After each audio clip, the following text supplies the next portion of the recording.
We have a big international forum by the name Open Innovations,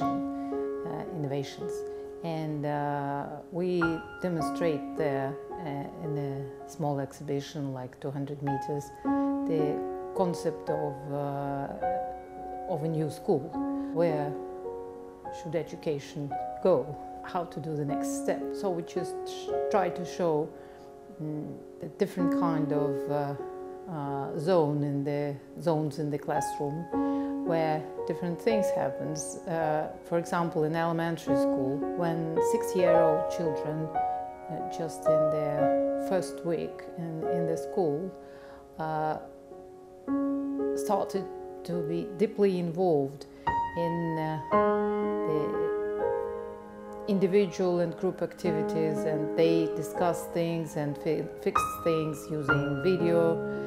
For example, they started from their from the introduction project, when each of them just using some simple software on a MacBook, using iMovie or GarageBand, just push the button and tell story about who they are, what kind of interest they have, what they like to do in the school, what they're afraid of,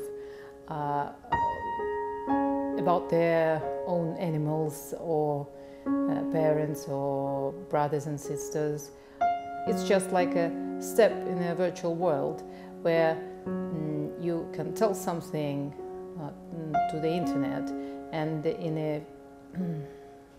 in some moment you can receive out from the internet many interesting things about others, and it's like a internet metaphor for them during the first week. And so after that we try to integrate the lessons of literature and Russian language with the material technology, design technology and arts and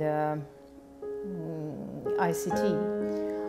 For example, they can read in literature lesson the fairy tales and try to analyze what kind of language, specific words and scenario you can find in a different fairy tales and from different parts of the world. When children catch the ideas, the teacher can propose them to write their own fairy tales about this or that. For example, in this exhibition which I'm speaking about, there was a small lesson where children decided to write their own fairy tales about the competition between animals. And so one of the boys write a story about the horse and the turtle, and how they decided to compete who is the fastest when they run. And so very interesting story, I should say. And many other children produced their own stories, and after that they look through them and decide which they like the best. And so they this story about turtle and horse was chosen by them, and they decided to illustrate this story. They produced from the piece of plywood the decoration, the stage and some trees or some other things, using just small wooden machines, just there in the exhibition. And it's a nice equipment from some Austrian company by the name Kultul, and we use it very much. And teachers who are not teachers of design and technology, just teachers of elementary school, they use this and have fun. So some other students using a glue produce animals who are the heroes of this fairy tales. and color them, and 20 minutes from the start of the lesson, they have everything to start the animation. They draw some pictures which they put on the stage one by one when they are going to show that animals come through forest to some yard, to some they go around the pond and so on. So they draw things and use just very simple software. I think it was stop in motion.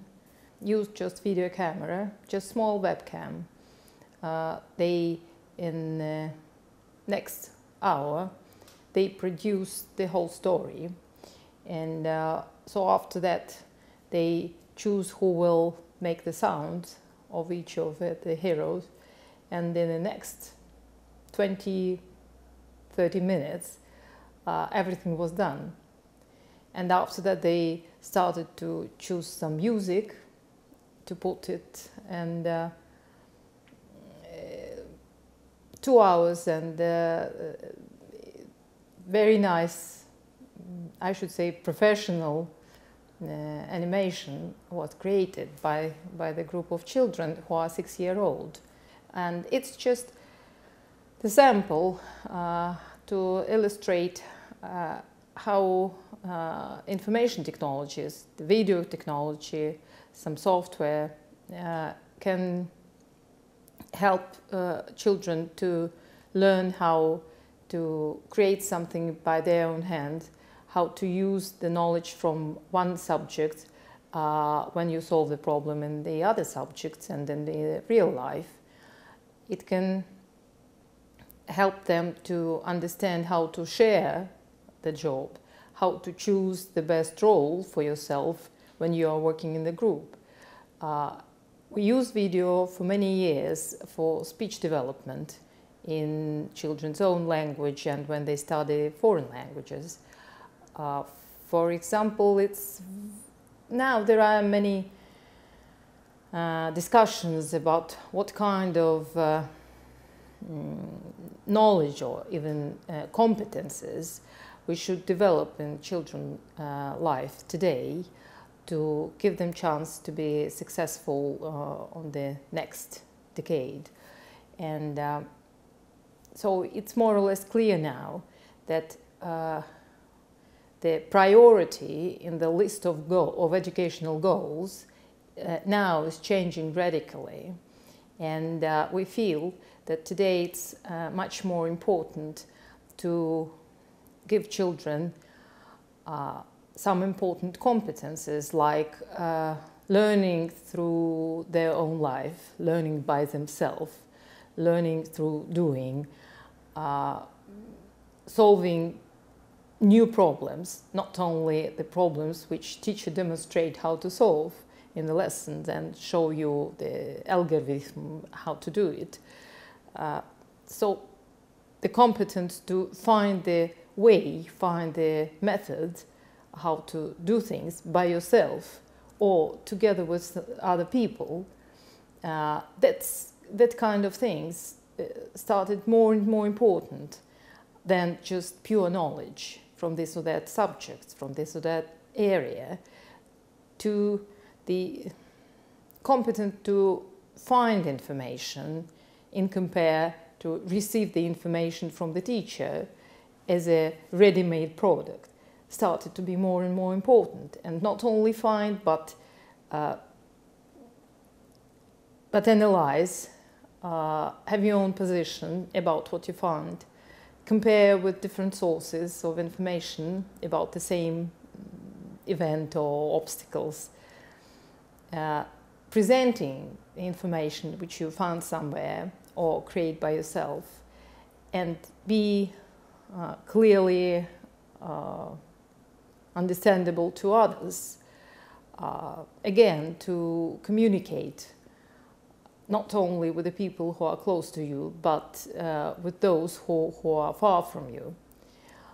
do things together and create things very quickly and change the results of your work. Come back to the results which you had yesterday and change them, make them better. That means today to learn properly. And so now it's more and more clear that this kind of competence we should develop starting from the first grade. The educational reflection about how I learn, how I study something, how I discover, it's also important. For training of this competence, we use video very often. For example, in each project, we try to give children photo or video cameras, and they choose by themselves. So we just have this equipment in the classroom, like 4 or 5 video cameras, and during the whole working day or the week, children have possibility to use this to fix the most important, from their point of view, moments in their work in the classroom. And after that, they put together all these pieces and remind how things happened and how we decide to do this or that, how we discuss what we're going to do, how we choose our roles, who proposed the best ideas, how we develop these ideas, how we learn this or that, and how we create new product or make our research, or why we failed in some moment and lose all results or even our main goal, why we disagreed and arguing, and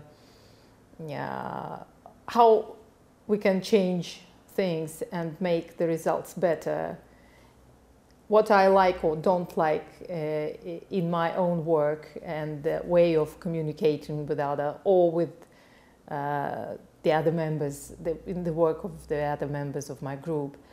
And so at the end of the project or of the series of lessons, each child built their own video story about this and put into their portfolio. All these portfolios are available for parents, for other teachers, for all children who participated. So teacher can organize the discussion why different members of the same group discover different things during the work, why each of them have their different vision or position about what happens.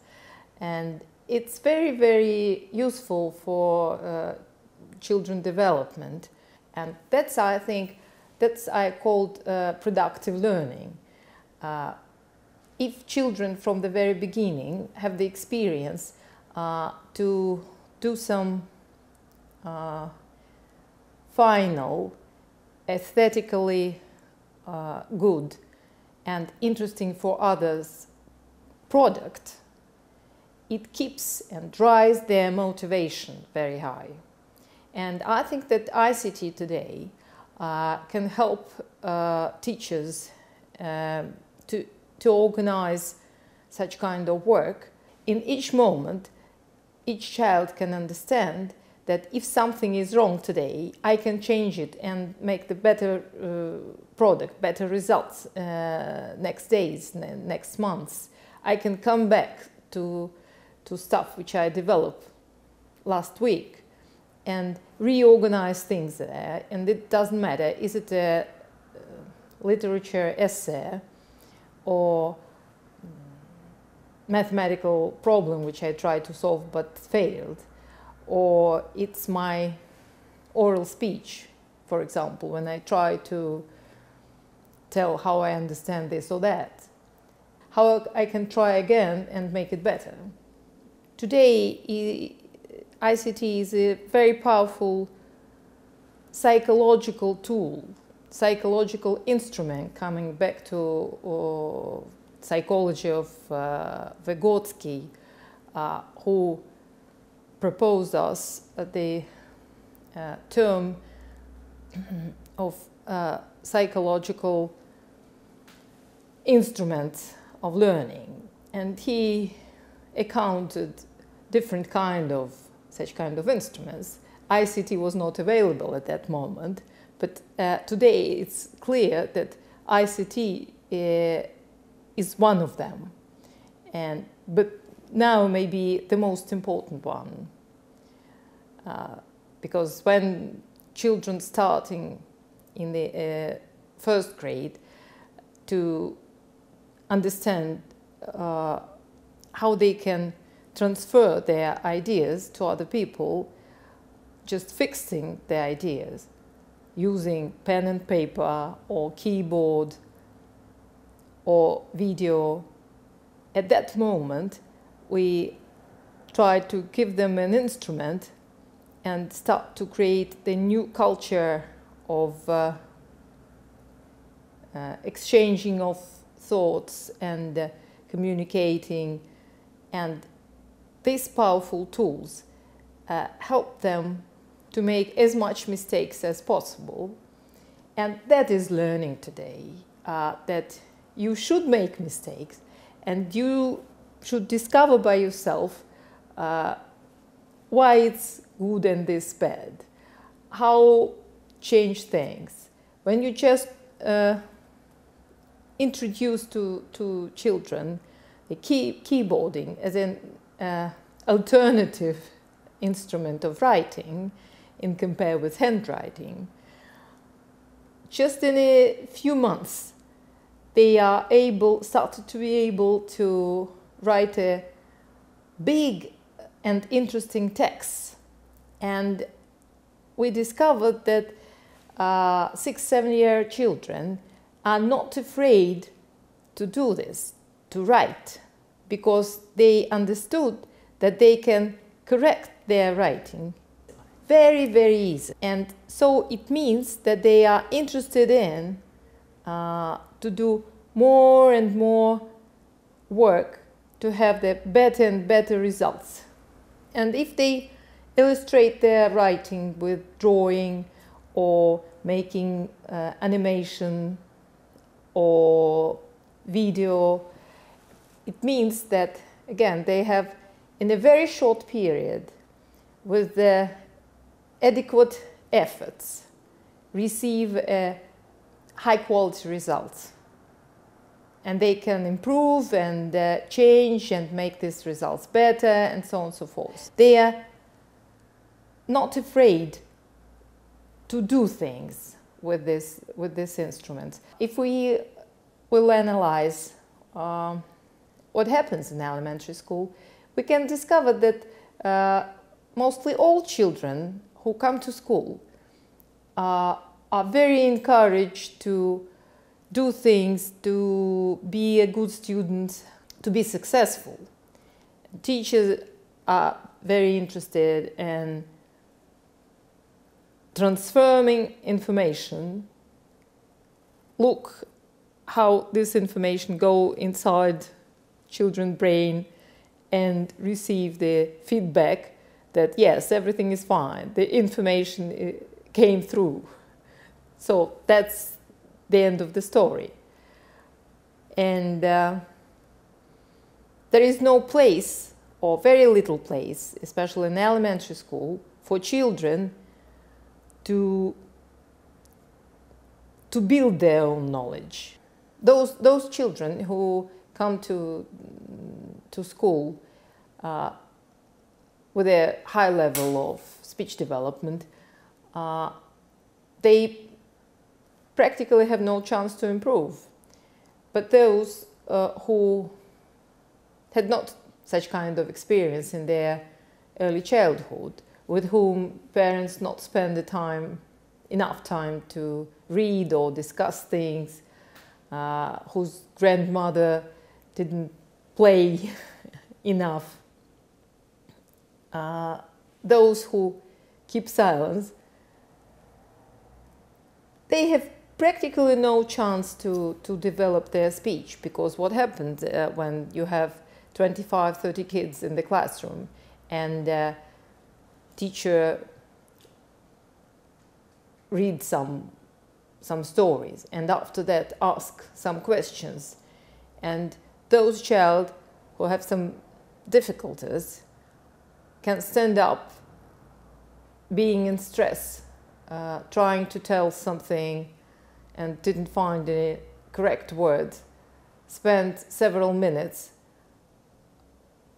being nervous, and after that teacher just told that, okay, you as always couldn't manage to say something reasonable, sit down. And so the lesson for speech development is finished for this guy, and tomorrow will be the same. And that's because the limitation of technology and limitation of the instruments which were and still in many schools are available for these purposes.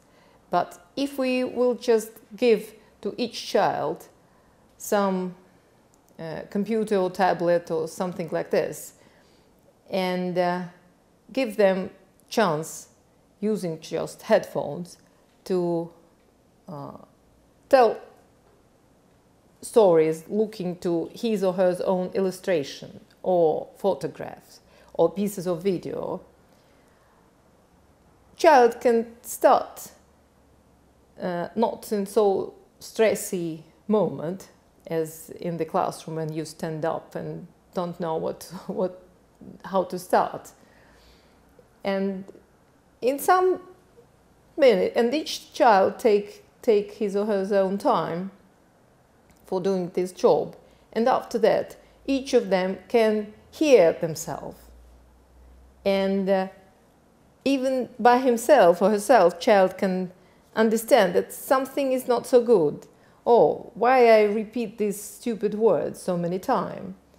Or teacher can just spend 2 minutes and give this or that advice, and tell you that, oh, that's interesting, you told this and this, that's good idea, so continue, maybe you can tell more, and encourage you and help you, and everything what you did will be in your portfolio, and you can come back tomorrow and continue this work. Or if you're satisfied with the results, you can demonstrate it to others, to your parents, to your grandma, to other friends, and so on. And that's the samples how technology can help us to solve those problems which we didn't recognize how to solve still, having this or that educational goals. In elementary school, science looks very impractical, and in secondary and high school it's too theoretic, and there is practically no time and place during the whole school for children to do science, to work as a scientist, to understand how to collect data, how to analyze, what kind of interesting things you can discover, and after that having hypotheses why this or that you have discovered and why this or that happens. You can think a lot, you can come back to your data, you can share your data with others, and so on and so forth. So today, when different kind of technologies started to be more and more simple and available even in a school, this kind of problems could be solved. For example, we used during last couple of years the device which was developed by our Israeli partner together with us. It's so-called, the company is Globisense, and the product called Lab Disk, and we use it together with the inside in the frame of the project which we started with some of our American and Russian friends many years ago by the name Global Lab, Global Laboratory. So the idea of this project is to invite different teams of children living in different parts of the world to organize at the same moment the same kind of research. And each group of children put into the global map their data, and they can share the results, and the teacher or scientist can organize and manage discussion, very fruitful discussion, when children can ask questions, see how different data are, try to build their hypothesis why it happens, and so on and so forth. For collecting data, we use this device by the name lab disk. It's just a small round piece of equipment, in the middle of which you have a small screen, and around the disk there are many probes, many sensors, and on the main panel there are buttons which you turn on and which you push, and this or that sensor will turn on. For example, for elementary school, in this kind of small science laboratory, we have the GPS sensor of distance, of internal and external temperature, heart beating, voice, level of voice, pressure, humidity, and it's a very powerful small laboratory which each child can take with him or her and go out and organize the data collection, and everything which will be collected will be immediately, wirelessly sent to the Google Map, and you can look to the different type of data interpretation, like graphs or diagrams or just colored pictures in the Google Map, and you can send this data or put them in some files together with the photograph of the place where you take this data, or with small video. And so at the end, and it should be just 1 or 2 lessons, when they do a very deep and hard and interesting job, they discover something new by themselves. So that I mean when I told you that children can build their knowledge. For example, we demonstrate in this exhibition to the Prime Minister and our city mayor and other heads of the government how children just the day before this exhibition, children from elementary school go out from school having this lab disk with them, and start to measure the level of sounds inside the school, outside in the yard, in the main street where they have a lot of cars. They collect these data in different parts of the city, and after that they come together, look to their own pictures, and started to discuss why and in which situation sound can help people, and when we should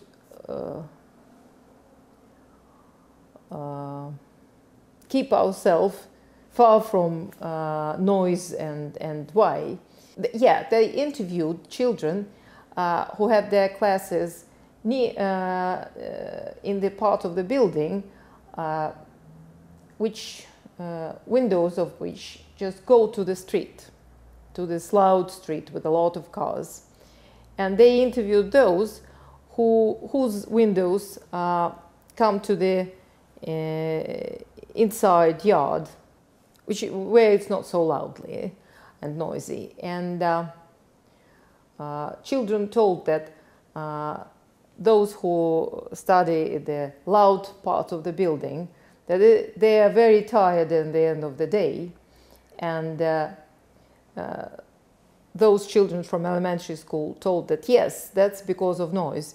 And so we should think how to protect our buildings from noise, and what shall we do building schools, how we should choose the place for not only for schools but even for apartments where people feel more comfortable to live.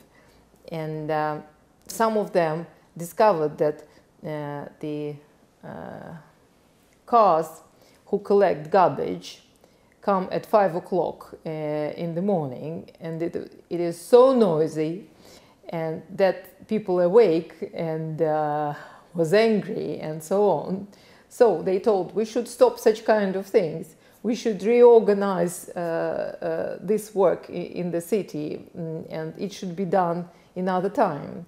And many interesting and productive ideas, which teacher asked them to write down, and they discuss the results and choose the most important ideas, and they tell about it to the city mayor in this exhibition, that the people in the government who organize life of the people, who help citizens to be happy and feel comfortable, should think about many things.